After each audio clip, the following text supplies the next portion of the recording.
Ya, telah kita ketahui bahwa pertemuan pertama suprastruktur dan infrastruktur politik di Indonesia sudah kita pelajari. Yang kedua, menguraikan partai politik di Indonesia kita pelajari minggu kemarin. Nah, yang ketiga, yang sekarang kita akan membahas mengenai partisipasi politik. Partisipasi artinya keikutsertaan. Ikut serta siapa? Tentunya keikutsertaan rakyat atau warga negara. Namun sebelum kita bahas ini lebih lanjut, kita sampaikan tujuan pembelajaran. Supaya Anda lebih ingat, lebih fokus apa yang harus Anda kuasai. Nah, itulah fungsinya tujuan pembelajaran. Apa tujuan pembelajaran kali ini?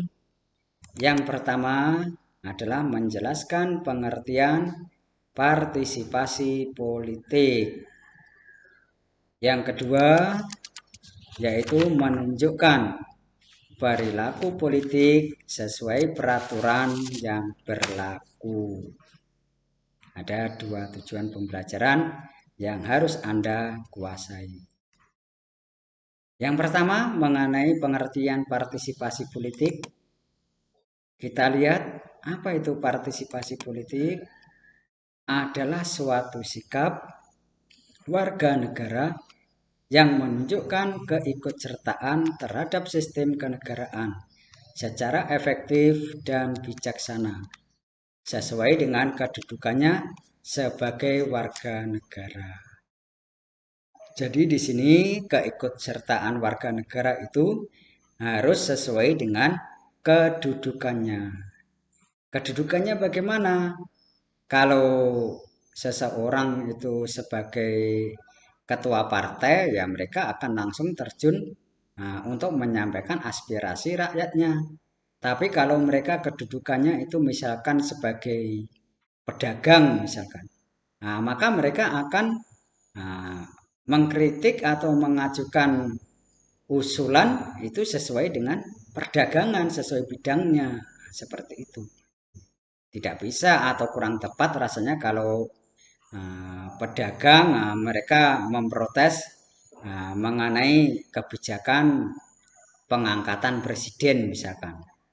Ya boleh-boleh saja sih sebagai warga negara. Cuma kan kurang tepat. Contohnya apa di sini? Yang pertama, contoh dari partisipasi politik tadi, mencari informasi sebelum menentukan pilihan.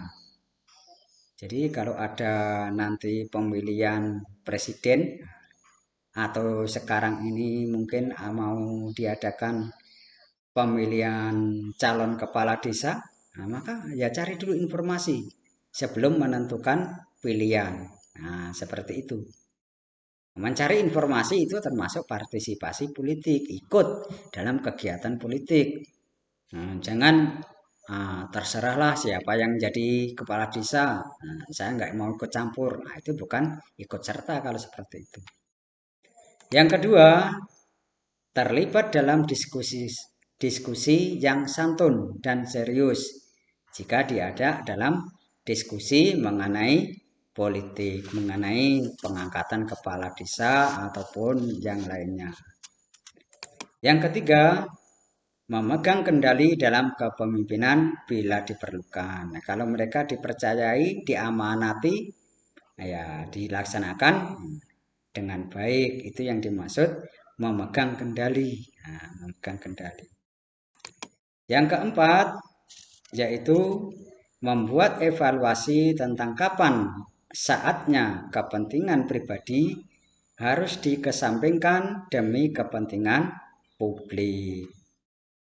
Contoh ini yang masalah politik ini yang kepentingan pribadi harus dikesampingkan ini. Misal, ini misalnya.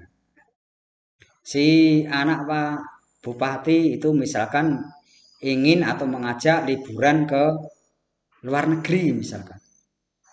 Di sisi lain, itu terjadi demon rakyat ingin supaya tidak menaikkan pajak tentang galian C atau pasir misalkan. Maka karena di luar sudah banyak yang demo, mana yang dipentingkan? Kalau seorang pejabat tetap aja mengantar anaknya ke luar negeri, berarti itu artinya mengesampingkan tugasnya.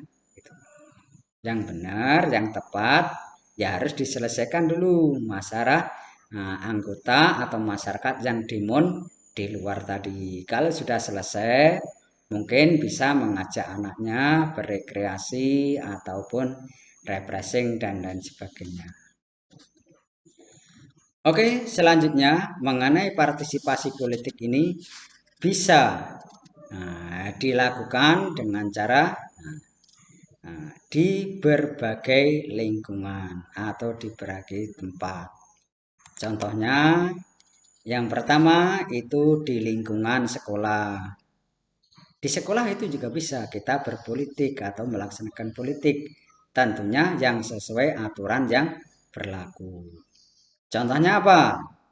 Kalau di lingkungan sekolah itu pemilihan ketua kelas, pemilihan calon ketua OSIS atau wakil OSIS yang beberapa hari kemarin Anda laksanakan.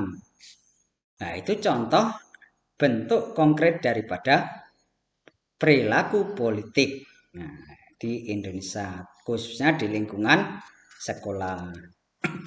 Atau mungkin dalam OSIS itu membuat ADART misalkan, ADART OSIS, yaitu juga masalah politik, tapi di lingkup sekolah. Atau mengikuti diskusi yang diselenggarakan oleh OSIS. Nah, ini semua adalah contoh kegiatan-kegiatan yang sesuai dengan perilaku politik sesuai aturan yang berlaku. Kemudian yang kedua, di lingkungan masyarakat.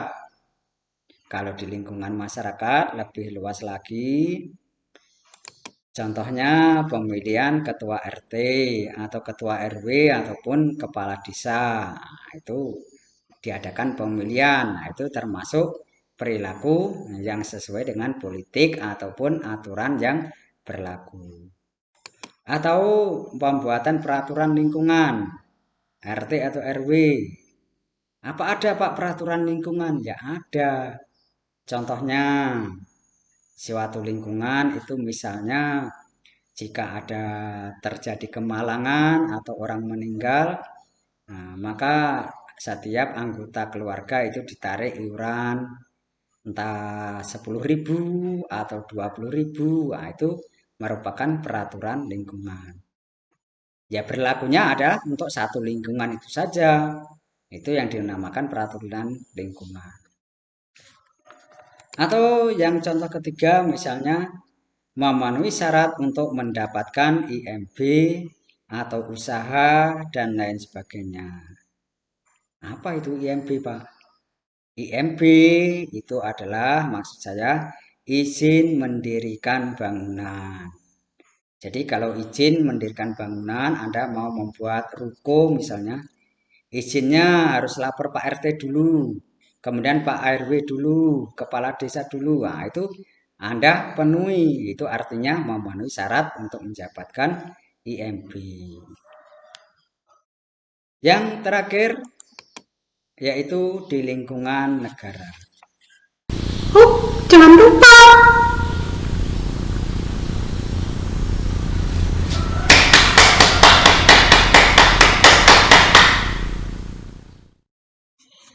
Ya, yang pertama ikut memilih dan dipilih dalam pemilu. Maksudnya ini keikutsertaan warga juga. Nah, sebelum memilih tentunya Anda harus mencari tahu dulu, mencari informasi.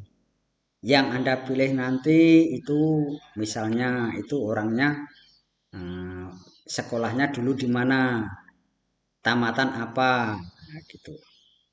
Mereka tamatan SD, wah, untuk jadi anggota DPR tamatan SD, nanti kayak mana, misalkan gitu. Atau mungkin orang ini dulu pernah di penjara, nah, masa mau dijadikan pemimpin, misalkan gitu. Atau orang ini dulu waktu menjabat ketua ini atau kepala ini pernah korupsi, misalkan. Nah, itu namanya mencari tahu. Kalau mereka sudah Anda anggap baik, tidak tersangkut korupsi, tidak pernah kriminal atau tindak pidana, atau mungkin pendidikannya juga bagus, maka itu menguatkan Anda untuk memilih orang tersebut. Dan dipilih maksudnya ini Anda mau mencalonkan jadi bupati misalnya. Ya, siapa tahu di antara Anda itu nanti ada yang menjadi bupati. Nah, itu adanya dipilih.